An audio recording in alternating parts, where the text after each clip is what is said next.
तो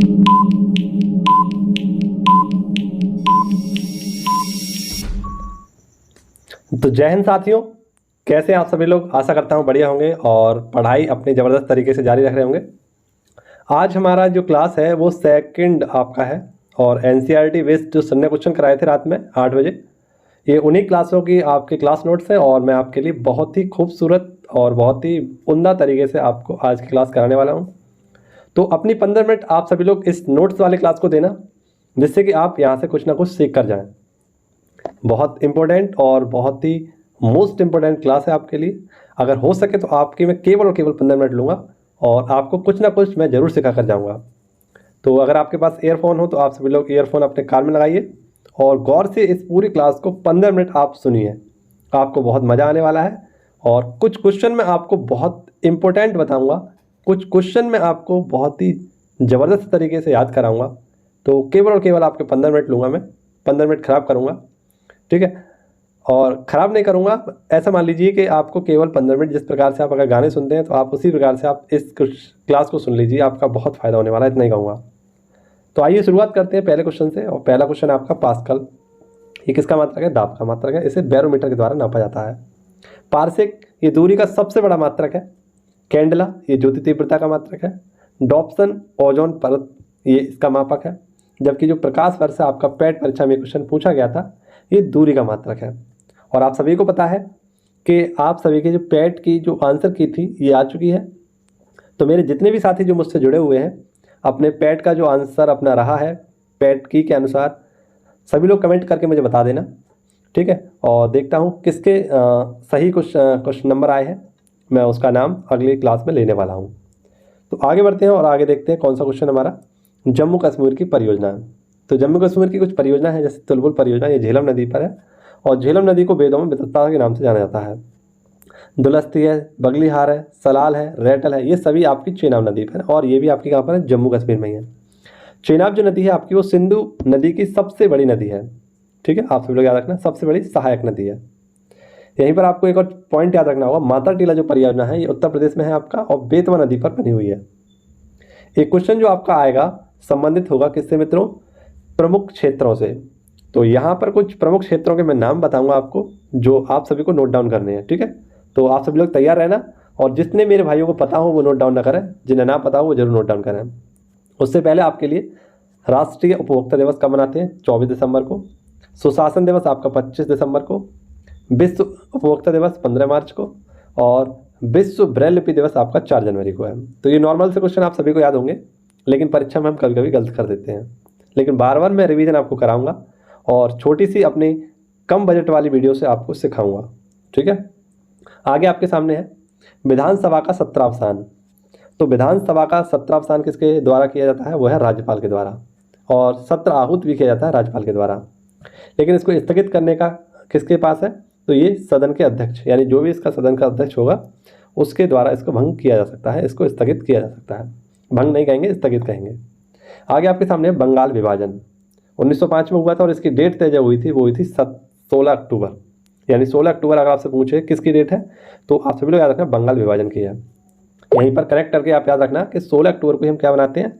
विश्व खाद्य दिवस भी बनाते हैं 16 अक्टूबर को, क्योंकि 16 अक्टूबर को ही हमारा क्या हुआ था? FAO, food and agriculture organization, जिसका हेडक्वार्टर रोम इटली में है, इसकी स्थापना हुई थी और इसीलिए खाद्य दिवस मनाते हैं। और 16 अक्टूबर 1905 को ही बंगाल का विभाजन होने वाला था। तब उस समय जो हमारा वायसराय था वो था लॉर्ड कर्जन, ठीक है, याद रखना आप सभी लोग। और आपको यहाँ पर याद रखना है लॉर्ड मिंटो की माइंड के उपज के बंगाल का विभाजन किया जाए। यहीं पर आपको नोट करके याद रखना है, एक जो हमारा पहला वायसराय था, फर्स्ट वायसराय था, वो था लॉर्ड कैनिंग, ठीक है। चलिए आगे बढ़ते हैं। आगे आपका क्वेश्चन है 1905 में ही आपका एक विभाजन कांग्रेस का अधिवेशन हुआ था, ये वहाँ पर हुआ था आपका बनारस में, ठीक है। बनारस का नया नाम है वाराणसी, आप लोगों को याद रखना। ये मोस्ट इंपोर्टेंट क्वेश्चन है, आप लोग अगर इन्हें देखते हैं तो आपको कहीं ना कहीं फायदा होने वाला है। विटामिन डी का जो रासायनिक नाम है वो है रिकेट्स और कैल्सीफेरोल इसको वैज्ञानिक रूप से कहा जाता है, रासायनिक नाम इसका है, ठीक है। और इससे क्या होता है आपका? तो एक रोग होता है रिकेट्स रोग। हीमोग्लोबिन का प्रमुख कार्य क्या होता है? रक्त संवहन करना। रक्त का थक्का जमाने का कार्य होता है विटामिन के का। विटामिन A, D और E के ये वसा में घुलनशील होते हैं आपके, जबकि B और C आपके जल में घुलनशील होते हैं, ठीक है। एक क्वेश्चन मैं आपको कराऊंगा जिसमें आपको सभी आयोगों के बारे में जानकारी दूंगा, तो आप सभी लोग उसे एक बार नोट डाउन जरूर करना। आगे बढ़ते हैं। आपका है मरुस्थल क्षेत्र को क्या कहते हैं? जीरोफाइट कहते हैं। लवणीय क्षेत्र जो होता है हमारा उसे हेलोफाइट कहते हैं। और चट्टानी जो क्षेत्र होता है हमारा उससे लिथोफाइट कहते हैं। ठीक है, चलिए आगे बढ़ते हैं। अगला क्वेश्चन है आपका ओपेक का मुख्यालय। तो आप सभी लोग जानते हैं ये हमारी जो ऑयल पेट्रोलियम एक्सपोर्ट जो हमारी कंट्री है उनका हेडक्वार्टर है, और ये है वियना ऑस्ट्रिया में। इसकी स्थापना 1960 में हुई थी। अगर वहीं पर मैं आपसे पूछूं यूएनओ का मुख्यालय कहाँ पर है, तो आप सभी को पता है ये कहाँ पर है, न्यूयॉर्क। और ये कहाँ पर है, अमेरिका में। सार्क का मुख्यालय काठमांडू में है, जबकि आसियान का मुख्यालय जकार्ता इंडोनेशिया में है। WWF वर्ल्ड वाइड फंड इसका हेडक्वार्टर कहाँ है, ग्लैंड, और ग्लैंड आपका है स्विट्जरलैंड में। WTO वर्ल्ड ट्रेड ऑर्गेनाइजेशन इसका हेडक्वार्टर जिनेवा में है। और बाड़ा है ना, जैसे अपना है बाड़ा, विश्व का क्या है बाड़ा, भारत का है नाड़ा, और पाकिस्तान का क्या है पाड़ा। तो इसका हेडक्वार्टर कहाँ है बाड़ा का? वर्ल्ड एंटी डोपिंग एकेडमी इसका हेडक्वार्टर है मॉन्ट्रियल कनाडा में। चलिए आगे बढ़ते हैं। और मोस्ट इंपोर्टेंट क्वेश्चन है आपका मानक समय रेखा यानी 82.5 पूर्वी डिग्री देशांतर, ये 5 राज्यों से होकर गुजरता है भारत में। उत्तर प्रदेश, मध्य प्रदेश से अलग हुआ छत्तीसगढ़, इन दोनों राज्यों से, उड़ीसा और आंध्र प्रदेश, ये 5 राज्य हैं। आपको याद रखने, बहुत सरल तरीके से आपको याद कराऊंगा। उत्तर प्रदेश तो आपका है ही 82.5, यहीं पर नैनी नामक स्थान से गुजरता है। मध्य प्रदेश से अलग हुआ था आपका कौन मित्रों? ये हुआ था आपका मध्य प्रदेश से अलग हुआ था छत्तीसगढ़। इसके बाद उड़ीसा, और उड़ीसा के नीचे आपका कौन सा? आंध्र प्रदेश। तो ये चीज़ आपको याद रखनी है। ये आपकी मानक समय रेखा है 82.5 पूर्वी डिग्री देशांतर। आगे बात करें कर्क रेखा, ये है 23.5 अंत नॉर्थ में, और ये भारत के 8 राज्यों से होकर गुजरती है, जिसमें गुजरात है आपका, राजस्थान है, मध्य प्रदेश से अलग हुआ छत्तीसगढ़ है ना, और पश्चिम बंगाल है आपका, झारखंड है, त्रिपुरा है और मिजोरम है। ये आपके 8 राज्य हैं। ठीक है, ये आपको याद रखने हैं। आगे बढ़ते हैं। ये बेस्ट से बेस्ट क्लास होगी आपकी अगर आप इसको अपना थोड़ा सा समय देते हैं, क्योंकि वही सारी चीज़ें जो आपको लगभग 1 से 1.5 घंटे में समझाई जाती हैं, बताई जाती हैं, मैं वही चीज़ आपको मात्र 15 से 20 मिनट में प्रोवाइड कराता हूँ। और मेरे ख्याल से अगर आप इस क्लास को अपना समय देते हैं तो आपका बहुत बेनिफिट होने वाला है इस क्लास से। आगे बढ़ते हैं। अपना विश्वास जमाइए मुझ पर, और हो सके तो विश्वास जमाने के बाद आप इस चैनल को सब्सक्राइब कर लीजिए। खतरे का लाल रंग का कारण क्या होता है? प्रकीर्णन। क्या होता है? प्रकीर्णन यानी फैलना। जैसे आपको पता है आकाश का रंग नीला क्यों दिखाई देता है, तो ये भी प्रकीर्णन का ही कारण है, क्योंकि जो प्रकाश होता है, प्रकीर्णन जो होता है वो फैलता है काफ़ी ज़्यादा। ठीक है, आपसे अगर कोई पूछे कि आकाश का रंग हमें नीला क्यों दिखाई देता है पृथ्वी से, तो इसका कारण है कि पृथ्वी पर सबसे ज़्यादा क्या है? जल है, और जल का क्या हो जाता है? प्रकीर्णन हो जाता है, जिसके कारण हमें आकाश नीला दिखाई देता है। जबकि अंतरिक्ष से हमें आसमान कैसे दिखाई देता है? काला दिखाई देता है। ये भी आप याद रखना। अगर चंद्रमा से हम आसमान को देखेंगे तो वो कैसे दिखाई देगा? काला दिखाई देगा। आगे है स्ट्रोम्बोली। ये इटली के पास में एक सक्रिय ज्वालामुखी है, और भूमध्य सागर का इसे प्रकाश स्तंभ कहा जाता है।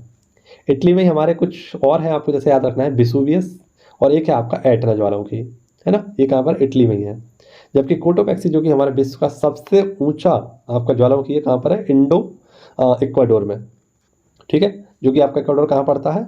दक्षिणी अमेरिका में पड़ता है। ठीक है, नेक्स्ट है आपका ये इक्वाडोर, इसलिए इसका नाम रखा गया है क्योंकि यहाँ से आपका इक्वेटर लाइन गुजरती है। ठीक है, इसलिए इसका नाम क्या पड़ गया है? इक्वेटर या इक्वाडोर। भारत का एकमात्र सक्रिय ज्वालामुखी ये है बेरन ज्वालामुखी, और जो कि आपका कहाँ पर, किस केंद्र शासित प्रदेश में है? तो अंडमान निकोबार में। यहीं पर मैं आपसे पूछना चाहूँगा अंडमान निकोबार की सबसे ऊंची चोटी कौन सी है? आप मुझे कमेंट बॉक्स में बताइएगा। और जिस क्वेश्चन का हमें इंतजार था उसी क्वेश्चन पर हम पहुँच गए हैं, और इसमें आपसे मैं कुछ आयोगों के नाम पूछूंगा। अगर हो सके तो आप मुझे बताना, नहीं तो मैं आपको बताऊंगा, उन्हें आप सभी लोग नोट डाउन करना। जैसे शैक्षणिक सुधार से संबंधित कुछ आयोग हैं हमारे। सबसे पहला आपको याद रखना है कोठारी आयोग। कौन सा मित्रों? कोठारी आयोग आपको याद रखना है, बहुत इंपॉर्टेंट है। और किससे संबंधित है? शिक्षा से। शिक्षा से संबंधित हमारे कुछ अन्य समिति हैं, जैसे आपका सर्जेंट समिति है, हंटर आयोग है, बोर्ड डिस्पैच है, कस्तूरी रंगन समिति जो कि 2020 की न्यू एजुकेशन पॉलिसी है, और इसी के पास टॉमस रेले जो कि विश्वविद्यालय से संबंधित आपकी एक समिति है। ये सभी आपकी शैक्षणिक सुधार की समितियां हैं। इसी प्रकार से आपका रखिए सरकारी आयोग, ये केंद्र राज्य संबंधित है। नरसिम्हन ये बैंकिंग सुधार से संबंधित है, और केलकर समिति आपकी टैक्स रिफॉर्म यानी जीएसटी से संबंधित है। अब एक बहुत ही फेमस है आपकी, अगर आप सभी लोग इसे याद रख सकें, जैसे नानावाटी, एक आपकी बहुत ही फेमस है नानावाटी, और ये नानावाटी जो है आपकी गोधरा कांड से संबंधित है। किससे संबंधित है? गोधरा कांड। ठीक है, बहुत इंपॉर्टेंट है आपके लिए, गोधरा कांड से संबंधित है। वहीं पर मैं आपसे पूछूं लिब्राहन समिति, कौन सी मित्रों? लिब्राहन समिति। ये जो लिब्राहन समिति है आपकी, ये बाबरी मस्जिद से संबंधित है। किससे? बाबरी मस्जिद से। ये भी बहुत इंपॉर्टेंट है आपके लिए। अगर मैं आपसे पूछूं हंटर आयोग, ये हंटर आयोग ये शिक्षा से भी संबंधित है। और एक है आपका हंटर आयोग, वो किससे संबंधित है? आपका जलियांवाला बाग हत्याकांड से। किससे संबंधित है? जलियांवाला बाग हत्याकांड से। यहीं पे आपको अगर मैं रिकॉल कराऊं, एक आपकी है रंग राजन समिति। कौन सी मित्रों? रंग राजन समिति। बहुत इंपॉर्टेंट है ये रंग राजन समिति। और ये किससे संबंधित है आपकी रंग राजन समिति? तो भुगतान संतुलन से संबंधित है आपकी रंग राजन समिति। एक है आपकी बलवंत राय मेहता समिति। आप सभी ने सुना होगा बलवंत राय मेहता समिति। ये किससे संबंधित है आपकी? तो बलवंत राय मेहता समिति ये पंचायती राज व्यवस्था से संबंधित है। ठीक है, किससे संबंधित? पंचायती राज। और ये त्रिस्तरीय पंचायती राज से संबंधित है। जैसा कि मैंने आपको बताया, ये जो आपकी सरकारी आयोग था, ये किससे संबंधित था? केंद्र राज्य संबंधित से संबंधित था आपका सरकारी आयोग। और हाल ही में आपके जम्मू कश्मीर, आपने सुना होगा जम्मू कश्मीर से संबंधित एक आपका क्या था? जम्मू कश्मीर की विधानसभा सीटों का जो वो किया गया था आवंटन, ये 90 सीटों का आवंटन किया गया था। और किसने? तो रंजना प्रकाश देसाई समिति के द्वारा इसका किया गया था। ठीक है, रंजना प्रकाश देसाई समिति के द्वारा ये विधानसभा सीटों को तय किया गया था। आगे बढ़ते हैं। आपका क्वेश्चन है आपका प्लेट प्रैक्टिकल, है ना? ये है आपका प्लेट प्रैक्टिकल पार्टिकल। ये किससे संबंधित है? कोशिकाओं से संबंधित है। और ये कहाँ पाया जाता है? राइबोसोम्स में। ठीक है, राइबोसोम्स जो कि प्रोटीन की फैक्ट्री है किसकी? कोशिका की। कोशिका के अध्ययन को कहते हैं हम साइटोलॉजी। लाइसोसोम ये आत्मघाती थैली होती है कोशिका की। माइटोकॉन्ड्रिया ये ऊर्जा ग्रह होता है। और आपका राइसोसोम ये प्रोटीन फैक्ट्री होती है। इसी प्रकार से आपसे एक साइंस का क्वेश्चन पूछा जाए कि किसी वस्तु का वेग 1/4 गुना हो जाए तो गतिज ऊर्जा क्या होगी, यानी काइनेटिक ऊर्जा क्या होगी? तो काइनेटिक ऊर्जा आपकी कितनी? 4 गुना बढ़ जाती है। ठीक है, यानी 1/4 का ये कितना हो जाएगा? 1/16 गुना हो जाएगा। ठीक है, और इसका सूत्र भी मैंने यहाँ पर लिख दिया, kinetic energy equal to 1/2 mv²। आगे क्वेश्चन हमारा हरित क्रांति शब्द का प्रथम जो प्रयोग किया था या सर्वप्रथम प्रयोग किया था वो था विलियम गॉड ने। हरित क्रांति के जनक कौन है विश्व में? तो यह नॉर्मन बोरलॉग। और इन्हीं को 1970 में सबसे पहले शांति का नोबेल पुरस्कार दिया गया था इस क्षेत्र के लिए। ठीक है, आप सब लोग याद रखना। नेक्स्ट है आपका शांति के क्षेत्र में इनको ये पुरस्कार दिया गया था। भारत में अगर हरित क्रांति के जनक का नाम बताया जाए तो वे हैं स्वामीनाथन। और आपका पंजाब से हरित क्रांति को शुरुआत की गई थी, उत्तर प्रदेश से भी इसकी शुरुआत की गई थी। और ये किससे संबंधित थी? तो गेहूं उत्पादन से आपकी संबंधित थी। बहुत इंपॉर्टेंट है और काफ़ी बार परीक्षा में पूछी गई है। नेक्स्ट है आपका ऑपरेशन फ्लड। ये श्वेत क्रांति यानी दुग्ध क्रांति से संबंधित है। बर्गिज कुरियन, ठीक है, इनसे संबंधित है, इसके जनक है ये। सेबी की अगर बात करें, stock exchange board of India यानी प्रतिभूति एवं विनिमय बोर्ड, ये एक कैसा? तो आपका वैधानिक बोर्ड है। ठीक है, आप सभी लोग याद रखना। इसका जो ये एक्ट आया था वो 1992 में इसका एक्ट आया था और 1988 में इसकी स्थापना कर दी गई थी। आप सभी को पता है हर्षद मेहता जो कांड हुआ था उसके बाद इसका एक्ट आया था 1992 में। ठीक है, और ये शेयर मार्केट को क्या करता है? कंट्रोल करता है। कुछ आपके लिए संगीतज्ञ हैं जैसे कि पंडित रविशंकर, ये सितार से संबंधित है। जाकिर हुसैन ये तबला से संबंधित है। उस्ताद बिस्मिल्लाह खां ये शहनाई से संबंधित है। और भजन सपूरी आपके संतूर वादक हैं। नील हरित सहवाल ये किससे संबंधित है? आपके मोरेना जगत से। जो हमारे 5 प्रकार की जगत हैं उन्हीं 5 प्रकार की जैव जगतों में संबंधित है आपका मोरेना, और ये नील हरित इसी सहवाल से संबंधित है। अब वो क्वेश्चन आया है जिसमें मैं आपसे कुछ क्वेश्चन पूछूंगा, इसका आंसर आपको फटाफट से कमेंट बॉक्स में देना है। ठीक है, और जो भी इसको वीडियो को ऑफलाइन देख रहे हैं वो ऑफलाइन जरूर इसके कमेंट कर देना अगर आप सभी को पता हो। हालांकि मैं बताऊंगा जरूर आपको। जैसे डिगबोई ये आपका तेल कुआं असम में है और भारत का पहला तेल कुआं है ये। नेक्स्ट आपका नेपानगर ये अखबार से संबंधित है, मध्य प्रदेश में है। रानीगंज ये कोयला से संबंधित है और ये पश्चिम बंगाल में है। जादूगुड़ा की खान है ये यूरेनियम से संबंधित है और कर्नाटक में है। ठीक है, बहुत इंपॉर्टेंट है। अगर मैं यहाँ पर आपसे पूछूं कि आपका जो मित्रों खेतड़ी राजस्थान है ये किससे संबंधित है और किसके लिए फेमस है, तो आप सभी का यहाँ पर आंसर आना चाहिए कि सर जो हमारा खेतड़ी राजस्थान में है ये किससे? तांबा से संबंधित है और तांबा के लिए फेमस है। ठीक है, किससे संबंधित है? तांबा से संबंधित है।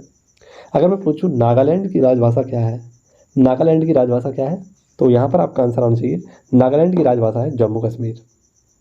ठीक है, अगर मैं आपसे पूछूं मध्य प्रदेश किसके लिए फेमस है, तो मध्य प्रदेश ये सोयाबीन के लिए फेमस है। किसके लिए? सोयाबीन के लिए फेमस क्या है आपका? मध्य प्रदेश। ठीक है, बहुत इंपॉर्टेंट चीज़ें पूछ रहा हूँ आपके लिए।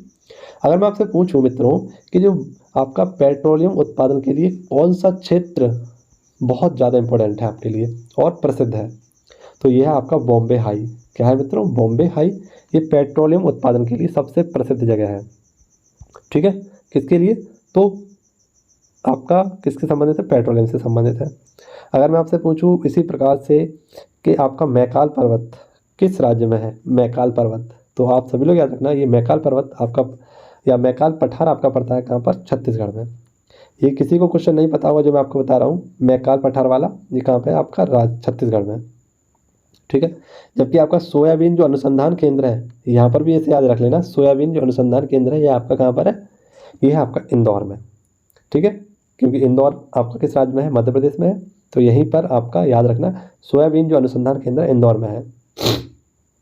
आगे आपका सिंधु घाटी सभ्यता, ये कांस्ययुगीन सभ्यता है आपकी। औरंगाबाद जिसका नया नाम है आपका संभाजी नगर, यहाँ पर बीबी का मकबरा यानी ताजमहल की फूहड़ नकल है। दिल्ली में आपका क्या है? हुमायूं का मकबरा है। आगे हम देखें धम्म चक्र प्रवर्तन, तो उपदेश जो प्रथम उपदेश दिया गया था गौतम बुद्ध के द्वारा सारनाथ में दिया गया था, और इस प्रक्रिया को क्या कहते हैं? धम्म चक्र प्रवर्तन। उप महासंपदा आपने पहली बार सुना होगा मेरे ख्याल से। उप महासंपदा आप सब लोग याद रखना, शिक्षा में प्रवेश लेने से संबंधित था। बौद्ध संघ जो थे इनमें शिक्षा ग्रहण करने से था। निर्माण ये ज्ञान प्राप्ति बोध गया। महापरिनिर्वाण ये कुशीनगर, मृत्यु हुई थी इनकी, और जन्म हुआ था इनका लुम्बिनी में। ठीक है, आगे हमारी है मानव निर्मित प्रथम रेशा, ये कौन सा है हमारा? लाइलॉन है। टेफ्लॉन ये नॉन स्टिक बर्तनों के लिए लगाया जाता है। आइसोप्रेन ये रबर से संबंधित है। फेजेंडा ये किससे संबंधित है? ब्राज़ील में जो कॉफ़ी के खेत होते हैं उन्हें फेजेंडा के नाम से जाना जाता है, और ब्राज़ील में ही हमारे पृथ्वी के फेफड़े यानी अमेजोन वर्षावन पाए जाते हैं। बेरिंग जल संधि ये आपका अलास्का और रूस के मध्य है। इंग्लैंड और फ्रांस के मध्य डोवर जल संधि, ठीक है, जिसे हम किसके? इंग्लिश चैनल के नाम से जानते हैं। स्पेन और मोरक्को के मध्य जिब्राल्टर जल संधि। और नेक्स्ट क्वेश्चन है आपका तेलंगाना की स्थापना, 2 जून 2014 को इसकी स्थापना हुई, और भारत का नवीनतम 29वां राज्य बना था आपका। छत्तीसगढ़, झारखंड और उत्तराखंड ये आपके नवंबर 2000 में बनकर तैयार हुए। छत्तीसगढ़ आपका मध्य प्रदेश से अलग हुआ था, बिहार से झारखंड और उत्तर प्रदेश से उत्तराखंड अलग हुआ था।